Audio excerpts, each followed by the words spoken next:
Episode 14. 14. It's the last episode before Christmas. So I'm getting almost like George Michael vibes, like last Christmas. I don't know how you feel, Chris. I feel very wham right now, Tony, because it's that season, it's that time of the year, the Christmas songs are playing, it's the festive period. I'm sure you've had some turkey already. Well, I had a turkey sandwich. Did you? Yeah. Pret or M&S? It was actually M&S. Oh, nice. Yeah, I wanted to get something a bit festive. I'm obviously going to have turkey like I do every year, but I might change it up. I'm not going to lie, it's a bit dry, so I might change it up. Only if it's not cooked in the right way. That's the thing. Turkey can be brilliant. It can be brilliant. Will a turkey fit in an air fryer? If I cut it in half, maybe. I've heard all about the fact that you've got a new air fryer. Or is that a Christmas gift? Can we reveal? No. It was just something that I actually got during the Black Friday deals. But talk about Christmas, you know, a big part of that is the Christmas present buying. And it's something that we're going to tackle on our topic of the week. So it's almost the challenges of buying Christmas presents for your friends and loved ones. And it's something that happens every year. And we just want to explore, you know, how do people go about doing it? And are there any shortcuts or interesting ways on how people actually make sure that they get a present that actually satisfies the recipient? Because, Tony, people only have a few days now to finalise their Christmas gifts. You know, people tend to get a lot of them now in these Black Friday sales. Yeah. But I guarantee you a lot of people will have left it last minute for some. Yeah. And so we're here to give you the last minute tips.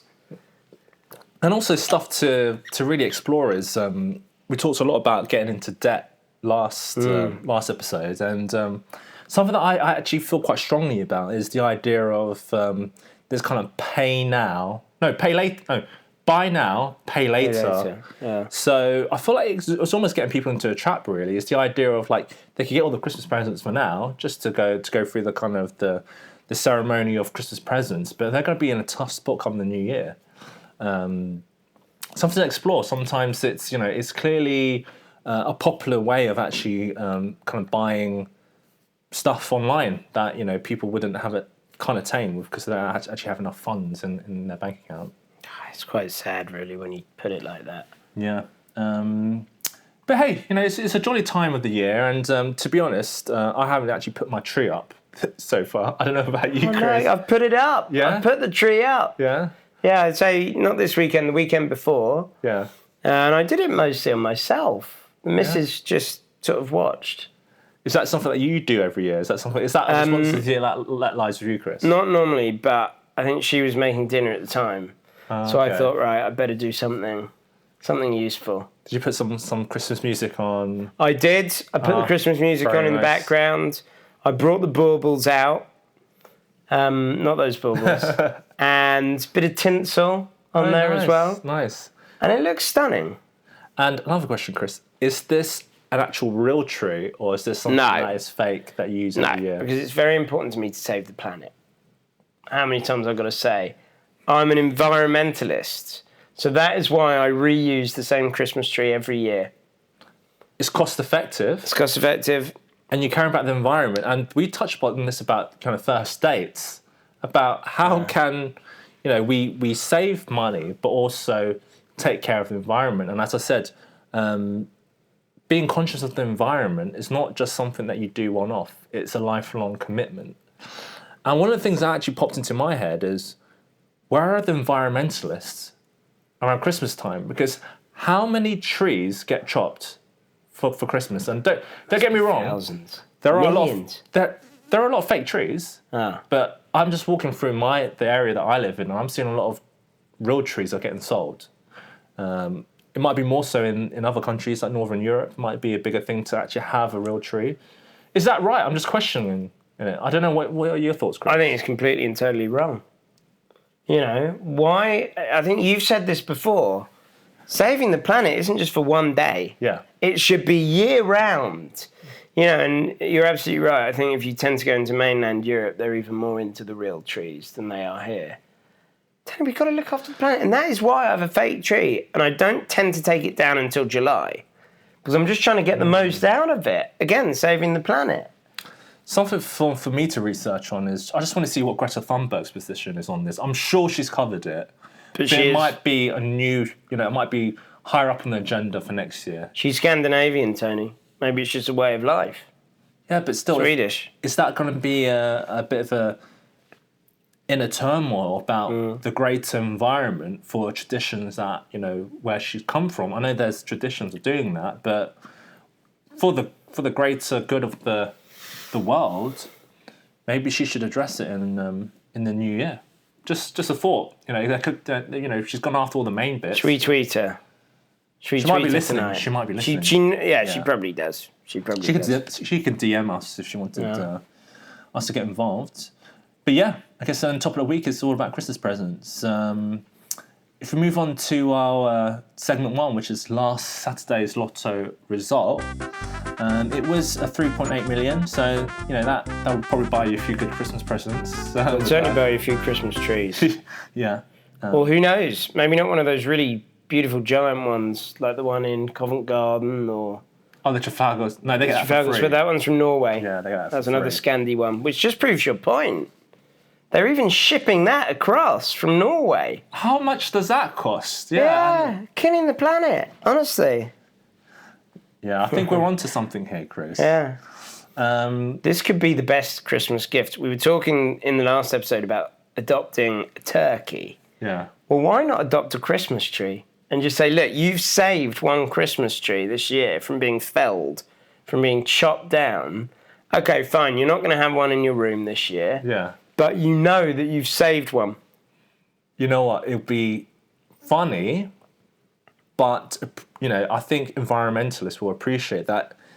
If imagine this time next year, you walk through Trafalgar Square and there's not a tree there, and it's almost like some recycled tree that says, we're not having a tree this year to save the environment. And like the Queen signs it or something. Yeah. That'd be quite nice. From beyond the grave. Oh, sorry, the King. Yeah, the King. I have to remember that. Cool. So if we were to go through what were the winning numbers, so it was 4, 12, 23, 30, 50, 56, and the bonus ball was 8. Machine name was Lancelot. Oh, lovely. We haven't had a Lancelot for a while. It's always Merlin, isn't it? And ball set 5. What were my numbers? So 2, 10, 33, 35, 38, and 58. So unfortunately, no Christmas present there, so no matches. But someone did get a nice, run up to Christmas. There was a winner for that Christmas jackpot. bonus, Christmas. Well, yeah, major Christmas bonus there, 3.8 million. But yeah, I think that was last week's draw. I guess we can move swiftly on unless there's any emails this week. I think everyone's gone on holiday. A lot of out of offices, weren't there? There were a lot of out of offices, Tony. We've had quite a few DMs coming in, and particularly around Bill Gates. Oh, right. Yeah. About whether what happened with Melinda. And the reason, regular listeners to the show will know that it was a few weeks ago now we covered the breakup between Bill Gates and Melinda, isn't it? But only recently we posted an Instagram reel. Oh, yeah. Of that clip. And people have just been DMing us like crazy with their theories of what happened. Yeah. But I don't know if we can, for legal reasons, I don't know if we can read any of them out, Tony. No, a lot of them were saying that they're Team Steve Jobs, I think. They were just, I don't know, they're just sparking up that Microsoft and Apple debate. Yeah. And I was like, I'm Team Bill Gates because he's still alive. Good point. Yeah. I mean, what can Steve Jobs do to you now? Although you did say the Queen has been doing so from beyond the grave, so maybe Steve Jobs could be. I mean, you said Elvis might still be alive. He is. So maybe Steve Jobs may be... That's a really good point. I mean, why do you think the Apple share price has done so well after his death? He's probably pulling the strings. They might made it like a... because we're progressing quite far ahead with technology, with AI and stuff like that. I can imagine in the future we might see a hologram of Steve Jobs still coming out. Yes. AI is just pretending to be Steve Jobs. With his turtleneck. Yeah. Cool. So, yeah, we'll probably leave the DMs for probably the new year, just to make sure it settles down. Well, we've engaged our lawyer. Yeah. And... we're waiting to hear back, but he's broken up early for Christmas. He has. Lazy sod. And we're paying hourly as well. Oh, God. Shocking. Cool. So if we move on to our topic of the week, what's our topic of the week? Topic of the week. And this week it is Christmas presents. Because, my goodness, I don't know about you, Tony, but it can be damn stressful trying to get hold of all these Christmas gifts for everybody. Yeah. You know, you've got obviously your partner, your family, maybe for your friends as well, you want to get some gifts. Then, of course, sometimes they'll do a Secret Santa in the office. You've got to get that one. It's a lot of work. It really is. And you're sort of trying to keep up so that you get a gift as good as what you're going to receive. Yeah. I don't know about you. Do you sort of I think find it stressful? I do, because you kind of almost look at the gift you give as a reflection of you as a person. So if you give a gift that is not a lot of thought has gone into, something a bit shoddy or irrelevant to that person, they might kind of judge you a little bit and you kind of feel bad about the whole thing. But then again, you know, receiving any gift within Christmas time, you know, you should be grateful for it. Yeah. That's Be my happy to view. get anything. Yeah. Some people don't get anything. So we're lucky to even engage in this whole kind of gift exchange. But I totally agree with you, Chris. Like, it can be very tricky. And one of the things that I'm kind of doing a bit of kind of primary research when I speak to people around me, I'm like, how do you go about buying gifts for your friends and family? You just need some tips. Yeah, I'm like, how do you go about doing it? And some people actually tell their kind of spouse, you know, husband, wife, directly go, I want this. Easy, right? Some people actually have a spreadsheet of a few things that they share and go, like, you know, I like these few things.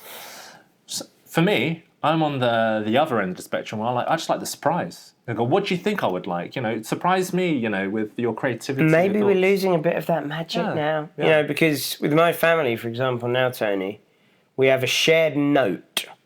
Oh, Right? You do a shared note on an iPhone. And everybody puts some of the things they'd like.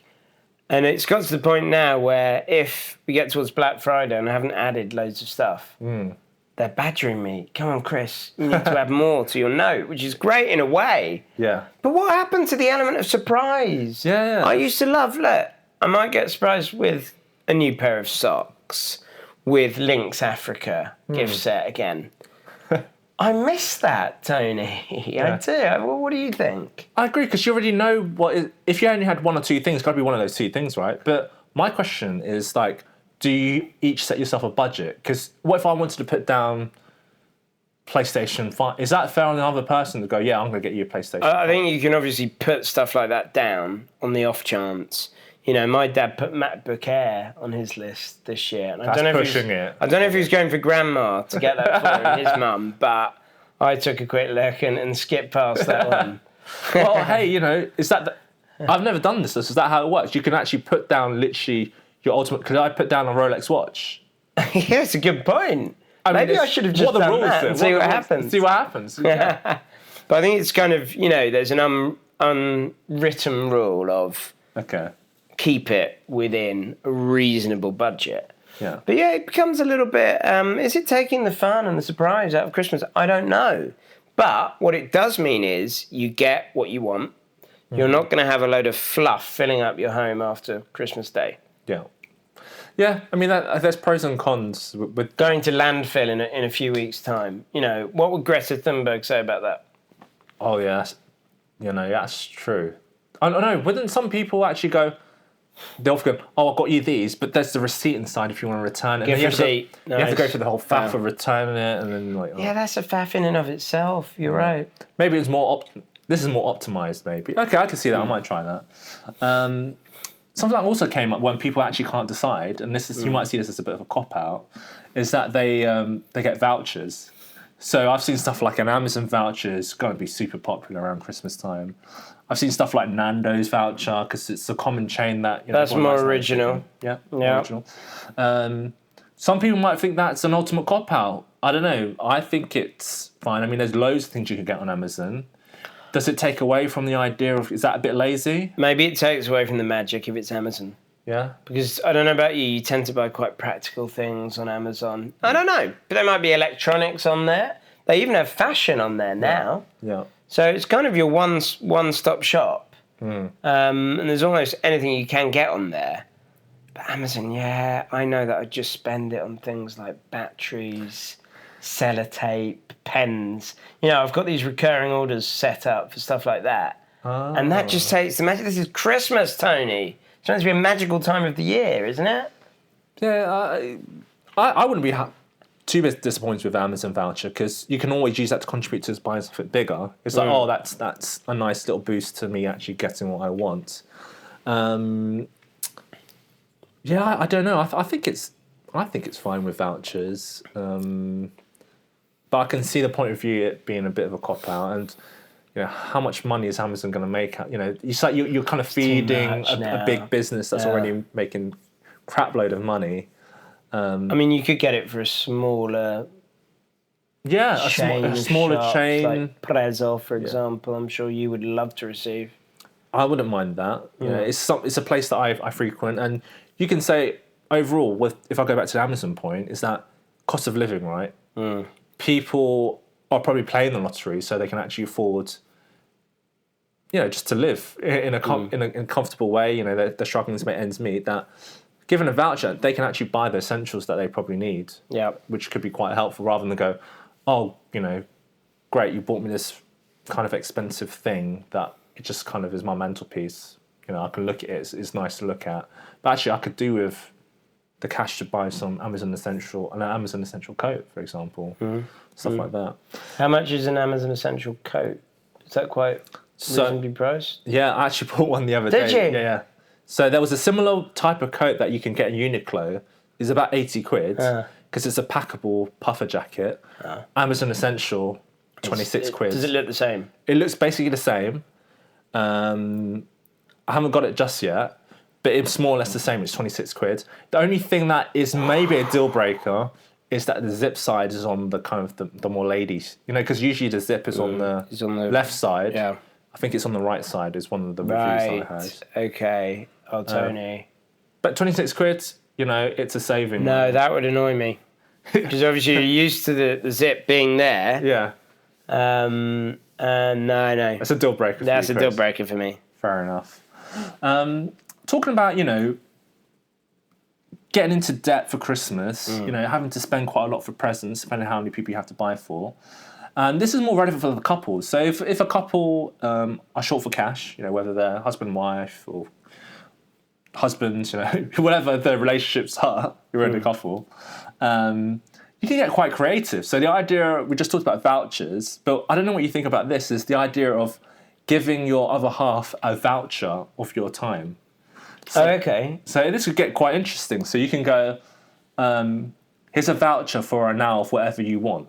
So you can actually specify going, here's an hour of foot massages as a present that you can redeem throughout the whole year. Yeah, anytime you want. Anytime you want. And that could be something that's quite nice, doesn't cost any money. Yeah, I like and that, it's something that you go, oh, wow, this is actually something that's quite useful. Yeah. And you can get quite creative. No, I think if you've got that option for a foot job at any time of the, foot massage any time of the year, you know, you just cash it in whenever you want, right? Yeah. And they would have to abide by it because they was the one that issued you that voucher. Exactly. So, and you know, you can maybe even sign the contract or amend it a little bit. Yeah. Just cross out massage, put job. Yeah. You say, we both signed this, so you have to do it. So there's always a blank space to fill in. Exactly. Something job. Yeah. Fair enough.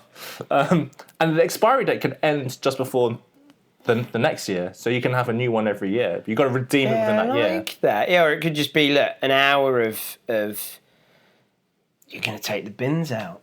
Yeah, you know, like how long every week. Yeah, how long does it take to take the bins out? I'm going to do it this time. It takes 10 minutes. Right, you're doing it for the next 6 weeks. Yeah, you can get all creative. I think this is great. This actually might improve relationships, I would say. Yeah. Or even spice things up, however you want to use it. So there's that. The next big part I wanted to touch on, Chris, was the idea of this Secret Santa thing that is quite popular around Christmas. So usually this Secret Santa happens within like a work environment when there's, you know, a group of colleagues and they go, hey, wouldn't it be fun, you know, just getting the Christmas spirit of like everyone sets a budget of like 10 quid, for example. Yeah. And, you know, the old school way of just names in a hat. and you kind of pull it out, and you said, I wonder who I got. And some people might be going, this is difficult. I don't know what to get for this person. I barely know this person. Get them. Yeah. Or you can rely on more digital ways of doing things. So there's a very popular website called Elfster, which is... You're a big fan of this one, aren't you? Yeah, because it actually takes out a lot of the legwork of having to organise this effectively, because as an example, during kind of the COVID period when we was on lockdown, you couldn't actually meet up to actually do the names out of the hat thing. Yes, yeah. And the great thing about Elfster is that all you need is just you go on, on your chat or whatever, who wants to engage in this kind of Secret Santa. You put your name in a spreadsheet and your email. You put all the emails in, so everyone gets an account who wants to engage. And it could be odd numbers. He'll work it out for you, and then it will organise does matching for you when you do the actual draw. And the great thing about this as well is that you can add your address to it. So on your own account, you add your address, and then you can know that person's address to post. So we ended up posting the presents to each other because we actually couldn't meet. And there's also a functionality where you can actually add your wish list. So it connects to, again, Amazon, where you actually put a few things that you go, I would like this, and then the person can actually go, okay. They can just have a look and see what you're into. Yeah, and then they could go, yeah, I'll buy that. Does it have to be within the price limit? You can go over. Or you put a Rolex, like we were saying earlier, and just see if they bite. So there's a limit that you can set roughly, but you can totally go over. It doesn't stop you. And last time I used it, but it's great. I think going forward, if you need to organise for a lot of people, and sometimes people drop in, and then you're in odd numbers, it actually works out somehow who gets for what, so everyone gets a present. Oh, nice. Yeah, it's really good. So there's that. So that's, again, a great tip. We should use that. Yeah, I would say so. If I was to do any kind of Secret Santa, that was what I would use now. Do you have a stake in that business? No, I don't. I don't. I think it's a smart model, especially for for this time of year. Yeah. But also, have you seen any kind of quite interesting or rather naff presents you've seen in Secret Santa? Oh, I've seen a lot, and usually it's me who gets them. Actually, I remember the last time I did one. I kind of forgot about it, so the night before I had to quickly run out. I was in the office, and I ran out into the Sainsbury's local, and they had the Secret Santa stand-up. Oh. They had a few different things, and the only thing I could find was a chili bath bomb. What, you're getting the presents? You're buying an present? I was the one buying the present, and it was dirty cents. You pick it out, and then people can steal it from you. Yeah. So I tried to steal a really great gift and then had it stolen from me again, which I'm not sure is even really meant to be allowed in that. But I ended up with a bottle of whiskey, Scotch from M&S, and whoever got my gift, it was a chili bath bomb and reindeer lip gloss. Chili bath? Rudolph the Red-Nosed Reindeer lip gloss and a chili bath bomb. It's all I could find. It was anything there. At least you still got some presents to put in. You didn't it's the thought that counts, right? Yeah. Chili bath bomb. So it's meant to be kind of spicy. It's spicy once you get in, which could be dangerous, actually, now I think about it. I'm not sure about that. I mean, one of the ones that I saw that was quite funny was a tin of Heinz baked beans. And they're not cheap anymore, by the way. I really haven't. Well, I normally just get the Sainsbury's own, the half tin. It's less than a quid, right? Yeah, it's only me. It's 29p. Oh. Or maybe it's gone up a bit now, 35p or something. The half tin. It's only me that eats them. My missus doesn't like baked beans. But this is the full tin, and someone taped a £5 to it. I mean, I like beans, and then you get money, I guess. That's beans means Heinz. Beans means Heinz. But yeah, I guess that. I don't know, how would you feel if you got a tin of beans and a £5? I'd be quite happy with that, to be honest, because it's practical. I like baked beans. You make a beans on toast, something like that. And a £5. You never know when you're going to need some cash these days. Yeah. So you kind of got two for the price of one, in a way. I think most people would. I think it's got that kind of novelty-ness to it, that you kind of have a laugh as well. Yeah, it's quite funny, isn't it? And I think most people like beans. It's better than a chili bath bomb. Oh, yeah. I would prefer that. Another interesting kind of present that I've seen being given is African drum lessons. So that's definitely out there. I think people are just trying to get creative here. So But how much does that cost? I think it was like a tenner for like maybe a lesson. Oh, right. So you get to bang on a certain type of drum. Yeah, why not? Good New days. experiences, which I think you're going to touch on in a sec about kind of experiences, and sometimes presents aren't always. This is the thing. Yeah. This is what I'm going to touch on. Exactly, because listen, we all want to get the right gift for our loved ones this Christmas, right?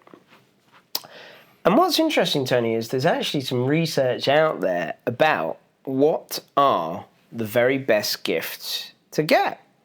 And so I think the African drum lessons are kind of touching on the right topic or on the right lines here, because there are many studies out there that prove that the very best gifts are experiential ones, which is all about obviously collecting memories rather than things. So there's a study by Puente Diaz and Cavazos Arroyo, easy for you to say, which is called Experiential Gifts and the Constant Rule of Meaningful Consumption Episodes, which is a bit of a mouthful. And I actually got ChatGPT to summarise it for me, because a lot of it was becoming a bit wordy in that study. But what it basically said is, listen, the act of giving meaningful experiences as gifts to significant individuals actually ended up leading to increased feelings of gratitude and stronger social connections. Because if you think about it, this whole idea of gifting and Christmas is kind of there to build our social connections, isn't it? And this was particularly evident when the recipients perceived these experiential gifts as creating more meaningful memories. So what do you think about that? So, that's the idea of, okay, you can get somebody material goods. Maybe it'll end up in landfill in a couple of weeks. Or buy them a nice dinner. A voucher to a nice dinner at Prezzo. Or even a Michelin star restaurant if you're really feeling generous. So these are like kind of spa stuff or like holidays and stuff. Anything like that. A holiday, even flights could work. A spa day out, Michelin star meal, whiskey tasting, beer tasting, anything like that, Tony. You know what this reminds me of is the last episode that we did, where if the husband took his wife to Dubai, he might still be alive. Oh, yes, because he got decked. He got punched to death. Punching the shiner by his missus. That was her birthday, though, so maybe if he did the Christmas before her birthday, maybe. But that's it. It's apparently experiential gifts. I like that, because you're probably, at the time, you're probably experiencing it with that person as well. And so you create a memory, Tony. Yeah. You're not filling your home up with tat. Yeah. And let's face it, you can buy your missus a brand new iPhone this Christmas or whatever it is she wants.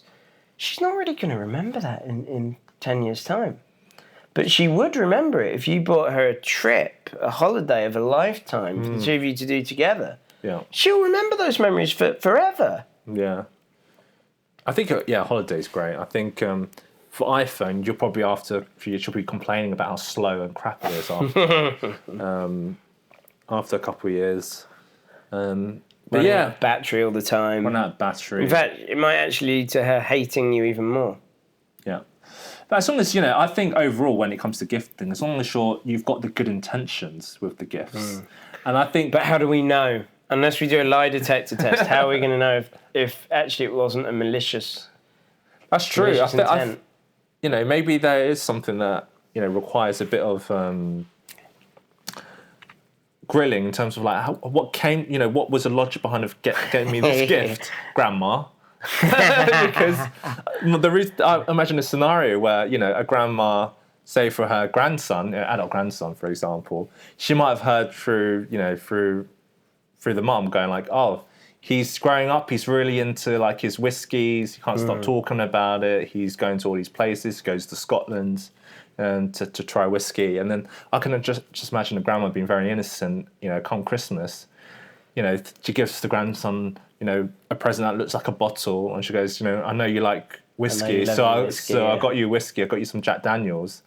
And the son's probably going like, I'm never going to drink this. This is not the whiskey I drink. But the intent was good behind it. Or was it?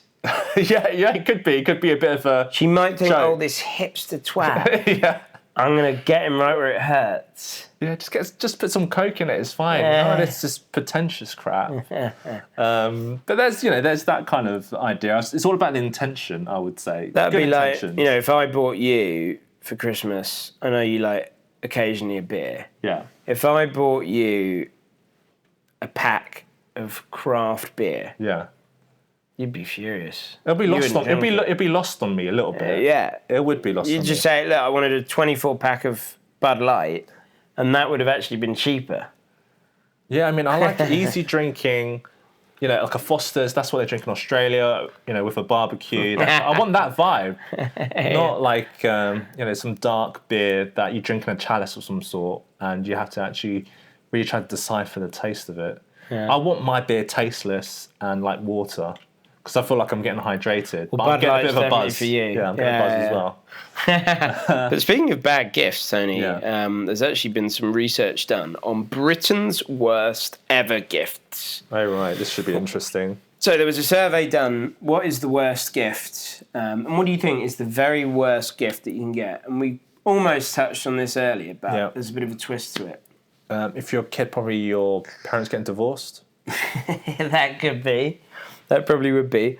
But no, the very worst gift is a gift voucher, but not a normal gift voucher, an expired gift voucher. And I'm just trying to work out what would cause that to happen, because you think so, that's got to be malicious. But what I imagine is they received the voucher last year. Yeah. Like, I don't really want to use it. I'm just going to re-gift it this year, without realising it only lasted for a year. That says a lot about that person. I think. It does. Oh my god. Bad attention to detail. So that is the very worst one. But just to go through a few others: dead plant, out-of-date chocolates, toilet roll. Useful. It's useful. At least out of all of them, that is actually the most useful.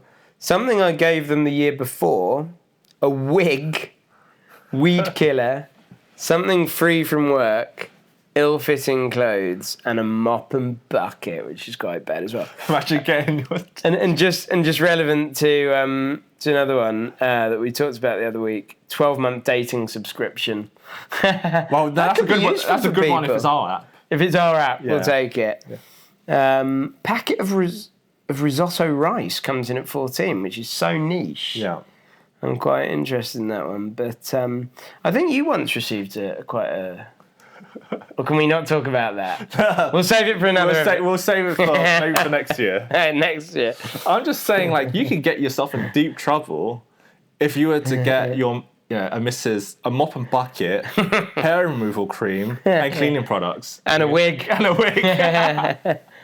It's just like, look, finish it off, take the whole thing off. Yeah, I mean, a lot of these are just like astonishingly bad. This is why you should get gift experiences. Toilet roll is at least useful, especially if you get Andrex, the luxury toilet roll. Yeah. I mean, like, if you got that for, like, a Secret Santa, like a big pack of toilet roll, someone could interpret that, that's very useful. Someone could be like, this person must hate me. Yeah. I think they would take it the wrong way. Or a bit of really strong banter there. But yeah, I think that's very useful, Chris. I mean, these are some examples for our listeners out there to avoid buying this for their Christmas or Secret Santa. And I would also say, because we talk about winning the lottery, we could fantasize a little bit of like, what kind of gift would you want to give someone? What would be an expensive gift if you won the 3.8 million? You would give to someone like trip to outer space. You would... Private island. We've spoken about these things, but I think private island's got to be up there. Yeah, I'll give them a private island for Christmas. The problem is, okay, you're very wealthy now, but if you set a precedent with a private island, what are you going to get them for their birthday and next Christmas? I'm saying if that's private island, I'm like, that's Christmas and birthday. But that's good because then you have a theme. So you get it. Yeah, you say this is Christmas and birthday. And then all you do is you just keep adding little things in the private island every year after. Oh, right. Like so you say, look, I've laid a bit more turf in the back garden. Here's a compound. Yeah. Here's a kennel for the new dog. Yeah. Here's... No, I wasn't going to go down there. Because it sounds like you're going to talk about Epstein again. Because it sounds like you're saying you got this private island and you're adding stuff to it, I mean, it only seems to get darker, right, when you start adding stuff to it. Yeah, you're right. Well, you've got to let nature, the one thing you don't want to do is just pave over all of the flora and fauna on this island.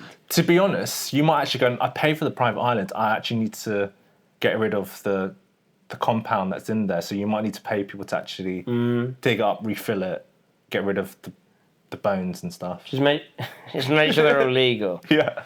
I mean, get rid of the evidence that that wasn't your fault, that you could be on the hook for. Yeah. Absolutely. Clear all that out. But we'll cover that on another episode, I would say. But what about you? What would be your sort of ideal? I would say something that is pretty generic and, expensive. So you're talking about whether it's jewellery, a watch, Rolex, I keep talking about. Why not you give that kind of surprise of like, you give them a little kind of box or something. And you're like, what is this small thing? And they open up and it's car keys. Oh, nice. That's quite nice. Or it's Pringles with what in it. Well, actually, maybe Pringles first, and then you go car keys. Yeah, it's just a bit of a trick. Yeah. That'd be quite nice. Cool. So that's some ideas for some Christmas presents to do and to avoid. But if we move on to our segment 3, which is picking next week's numbers.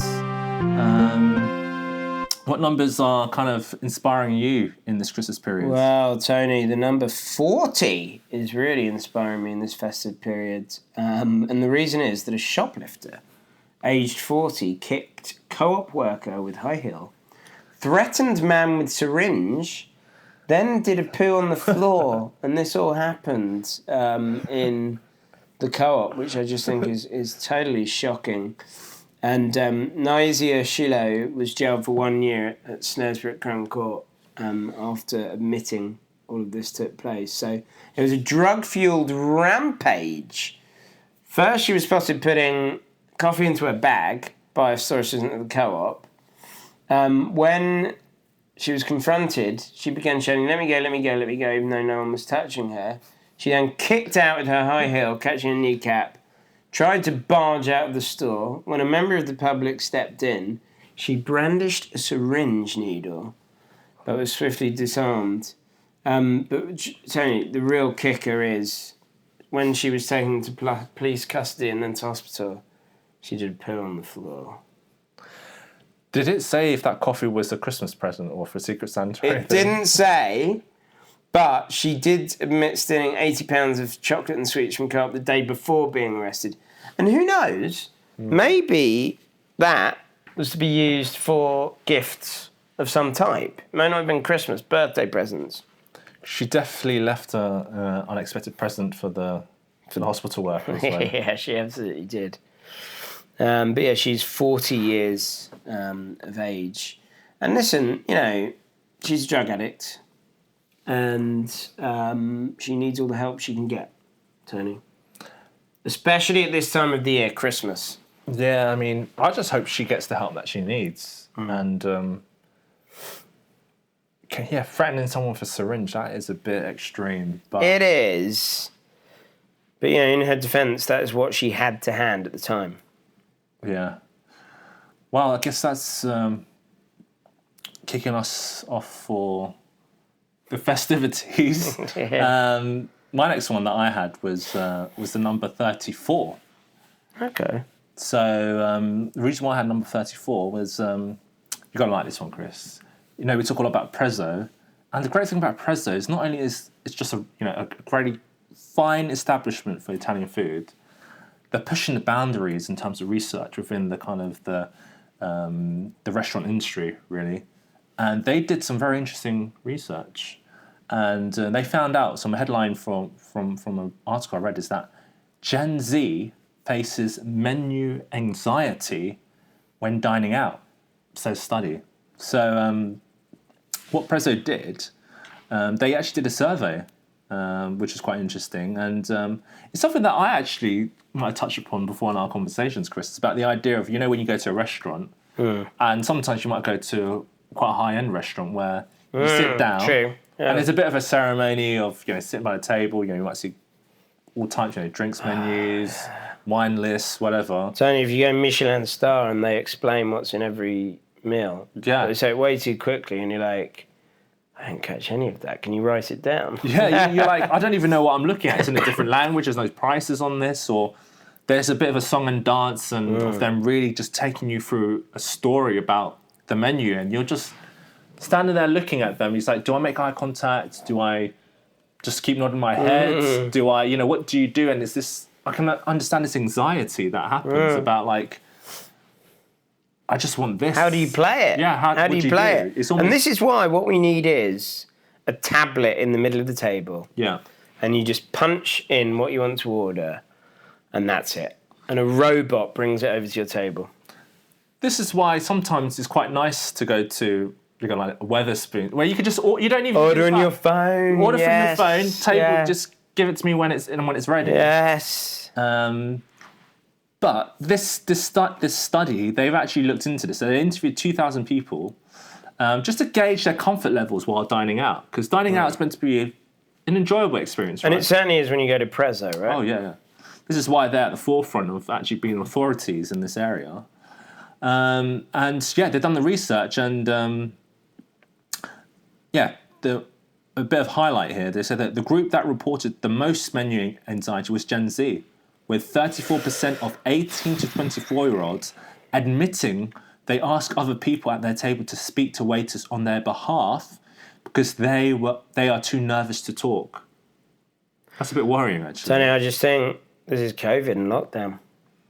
A lot of younger people, they just didn't get a chance during COVID and lockdown to get out to restaurants. Yeah. They're on the phone doing Deliveroo.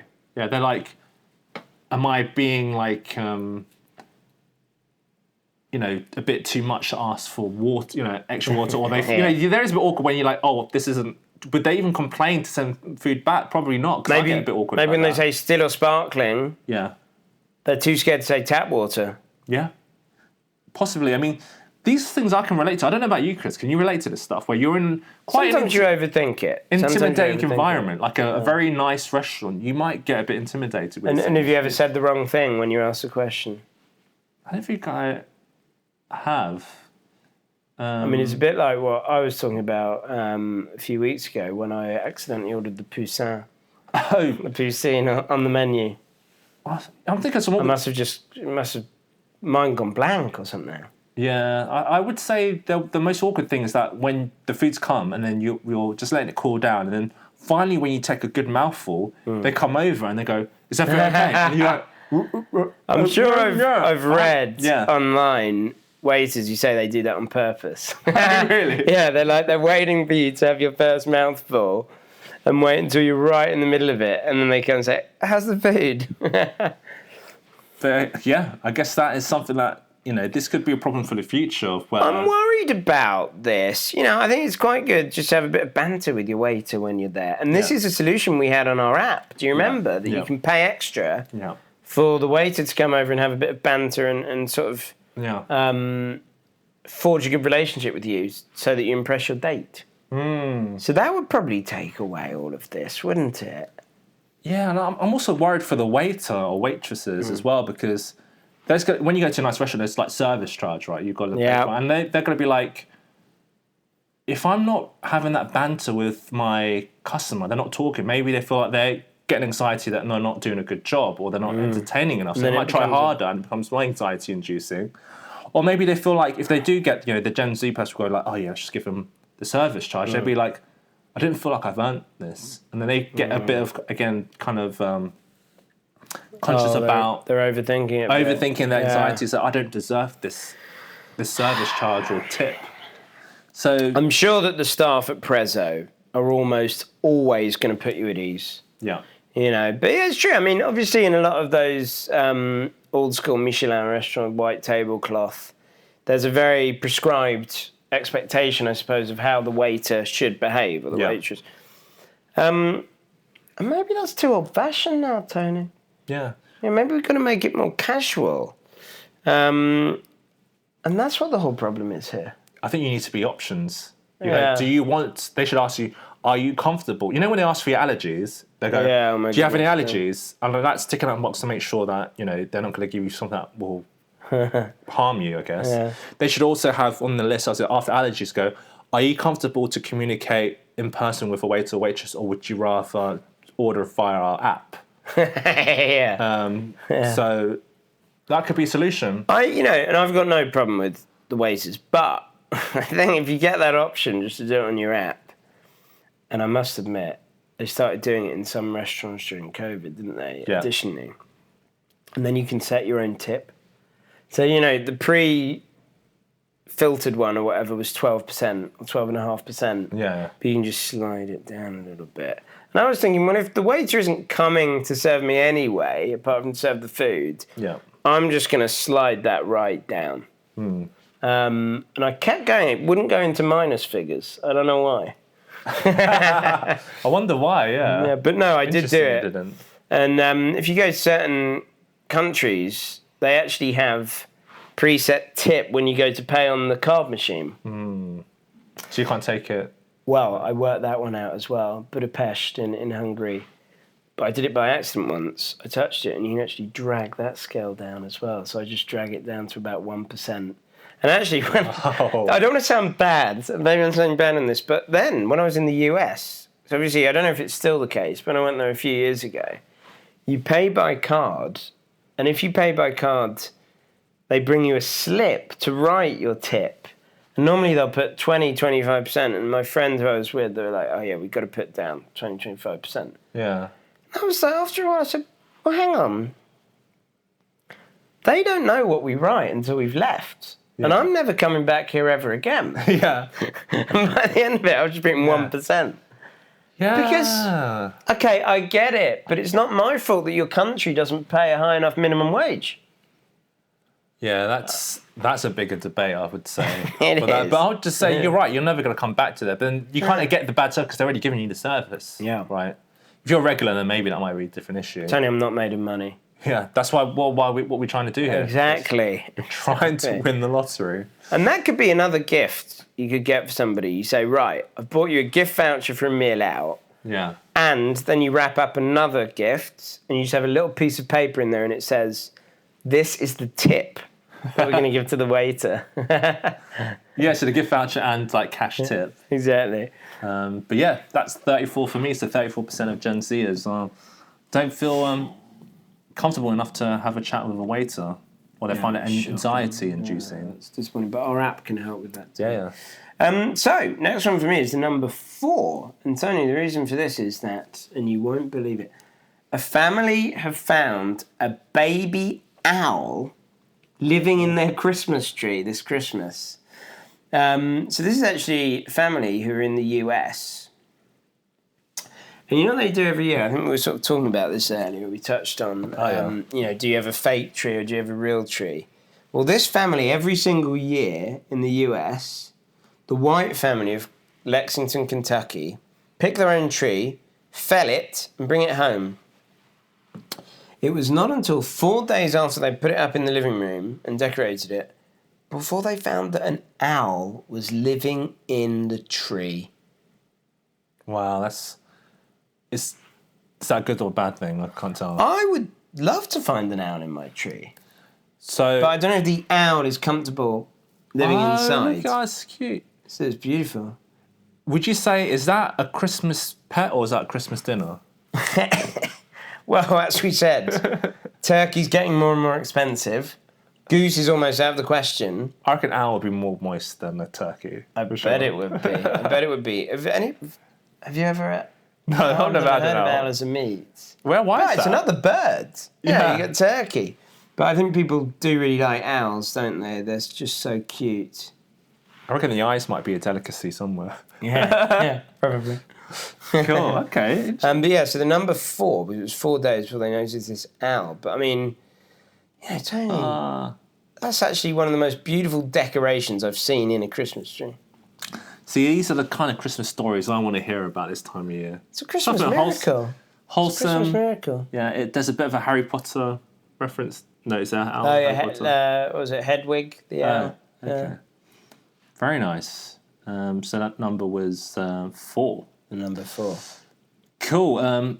Carry on with the Christmas stories. Well, this isn't really Christmassy, but it's kind of a festive story in a way. Well, the second word is definitely festive. So you talked about the bulge of Santa's sack. Yeah. So for the presents, this next story reads, bloke's bulge causes stir at airport as airport staff catch him with live otters stuffed in his pants. So... I mean, that is one hell of a bulge, surely. How many otters did he have shoved down there? So initially I was like, is this guy kind of suffering from type of he's got some kind of mental inadequacy where he feels like he's not man enough, like he needs to kind of present to the world that he has a lot, he's packing, basically. But He could have just done a pair of socks or a couple of pairs of socks. Yeah, socks, we've talked about Christmas food, carrots, parsnips, whatever. But yeah, the bloke was caught by police thanks to an ominous-looking bulge down below, and officers quickly found that his pants were actually very full of foreign animals. So this guy, basically, was a tourist. So he was actually... where did he go, actually? What did it say? He was in Asia, and, The cops, Thailand! Yeah, arrested this Taiwanese holidaymaker, who's 22 years old, who crowned exotic animals bought from a market in Bangkok. So he bought them in the market and then went to check in at Suvarnabhumi Airport. Well, I think he didn't think this through. Imagine you get on the airport, on the plane. Yeah. It's like, well, you just have the otters in your pants for that whole Imagine trip. poor person sitting next to you, just seeing a bulge in your pants, moving, by the way, at all times. The only explanation I would say for this is that he's got to be on a stag do and someone's put him up for this. It has to be. It has to be It for has that. to be. But Tony, would you say when he got to the airport he aroused suspicion? For sure. I mean, look, oh my God, look, he's got 3 of them in his pants like that. Maybe he gets a kick out of doing this stuff. Who knows? I mean... He certainly gets something out of doing it. Yeah. But yeah, 22, he was 22 years old. So he's a young guy. He's old enough to know better, though. Hopefully he will learn from this. But yeah, 22 sounds like what a young man would... he's probably exploring his sexuality. Yeah. Who knows? We don't judge. We don't judge. Not on this podcast. Even if it is otters. Yeah, I mean, the only thing I've heard that was a bit, you hear stuff about hamsters and stuff. I won't even go down that route, about people exploring their sexuality. But yeah, we'll just leave it at that. Leave it there, live otters.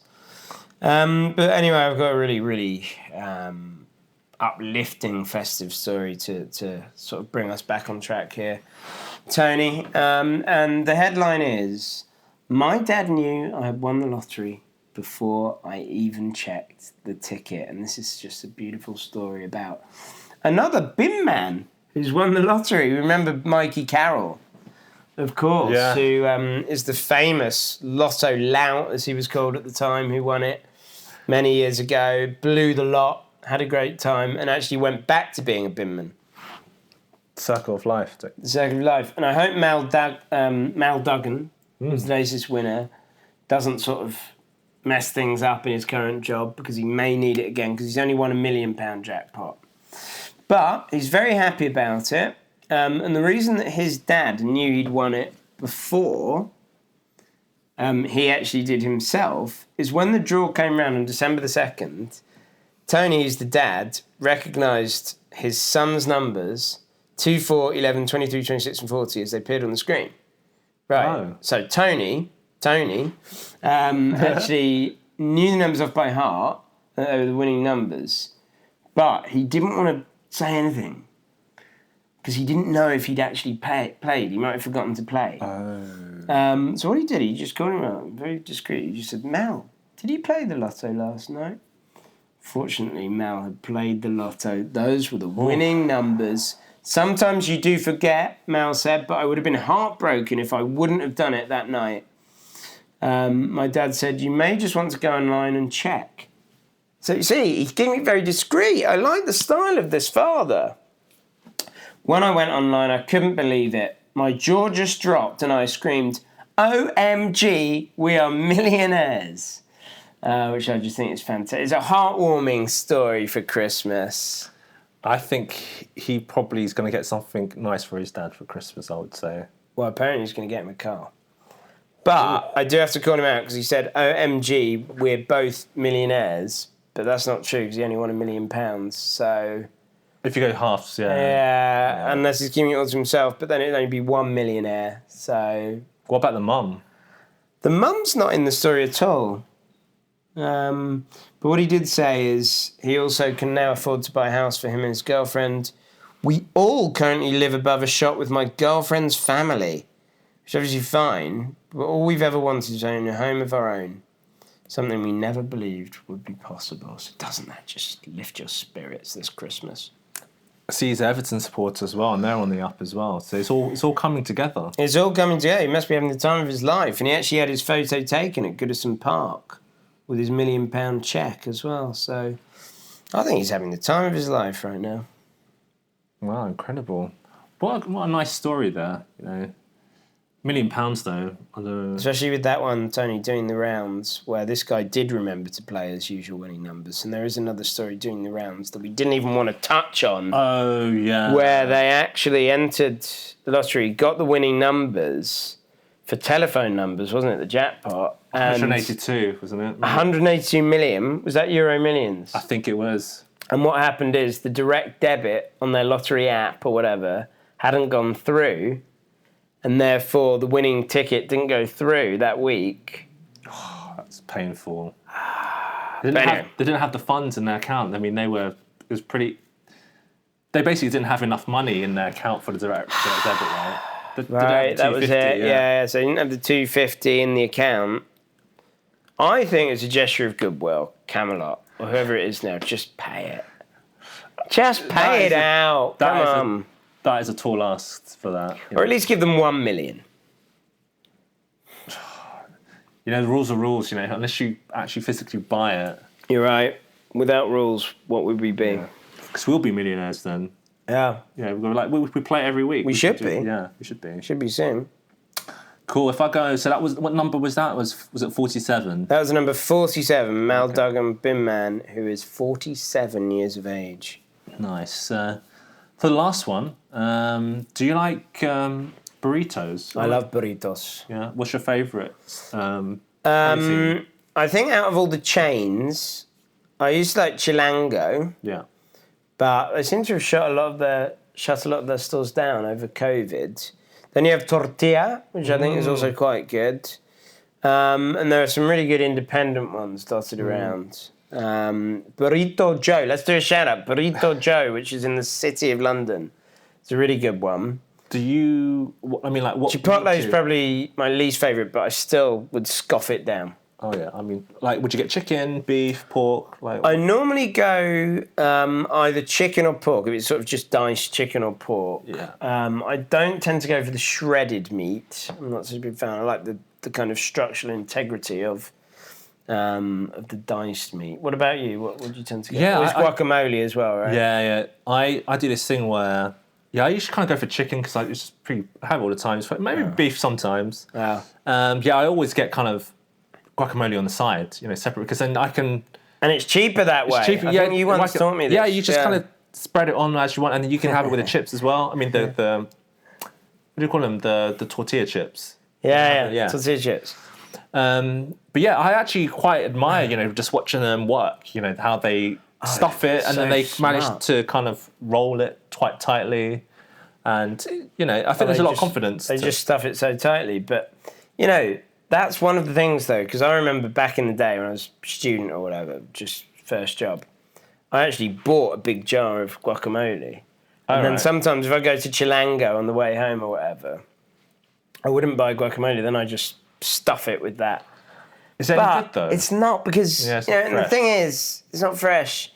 I should have just bought avocados and made it myself. But it's quite hard to stuff it in because they've done such a good job of stuffing it. Don't you ever find that? Yeah, no, definitely. I'm actually impressed how they actually managed to kind of roll it all together. Fantastic stuffers, those guys. But, to be fair, working fast food, especially, I guess in America, where kind of customers can be a little bit more demanding, it seems, it's not the most glamorous job. No. It's one of those things where you could do it for a short time. Usually people do it as a go-between, to earn a bit of money. But yeah, it's not an easy job. I don't know if I can handle like a McDonald's on a Saturday night full of rowdy crowd. Oh, no way. But Chipotle, it's a very popular chain in America, and sometimes customers can be really horrible, really, and they can be quite unreasonable. And one of the customers, and this is in Ohio, she was actually convicted of assaulting a Chipotle worker by hurling a burrito bowl at them. However, there is kind of a positive end to this. The way they tried to reduce her jail time, because sometimes your emotions get ahead of you. They said, you've got to work in a Chipotle for 2 months. That is brilliant. This is the sort of sentencing we need. So in a way, it's taste of your own medicine. It's kind of like eye for an eye. Is it saying that working in Chipotle is just as bad as being in jail? Or is that the same amount of punishment to go, you've got to work this job for 2 months? Yeah. Or would you rather do 2 months in prison? Oh, no, it's easily Chipotle. Yeah, easily. So she's getting off quite lightly. But by the way, what's the arrangement with her job then? If she had one already? It just says, so a judge has ordered Rosemary Hay, 39, must now work at a fast food job for 2 months. I'll be annoyed if it's not in Chipotle. No, it is. She's screaming at Chipotle employed before. So she could... Oh, look, Jenny getting told, hey, she could cut off 60 days in jail if she agreed to work at least 20 hours per week at a fast food restaurant. So just a fast food restaurant, actually. It actually doesn't specify if it is a Chipotle. Tony, I'm going to be so annoyed. It has to be a Chipotle. If she doesn't... It's got to be Chipotle. Because she was the one kicking off. Yeah. But it was great, the quote from the judge of just, you think you're so good. You did. There it is. You didn't get your burrito bowl the way you want it. Then let's see how you do with your burrito bowl. Yeah, and if she does work in the Chipotle, imagine if she gets one in the face from an angry customer. I might go out there. You might have actually. There are repercussions. You might be working in a fast food restaurant for 2 months. Yeah. Which is fine by me. It's an experience. She might actually get free food. Yeah. So that's number 2. So that brings us to all our 6 numbers. So if I go through what are the numbers that I'll be picking for this week's draw is 2, 4, 22, 34, 40 and 47.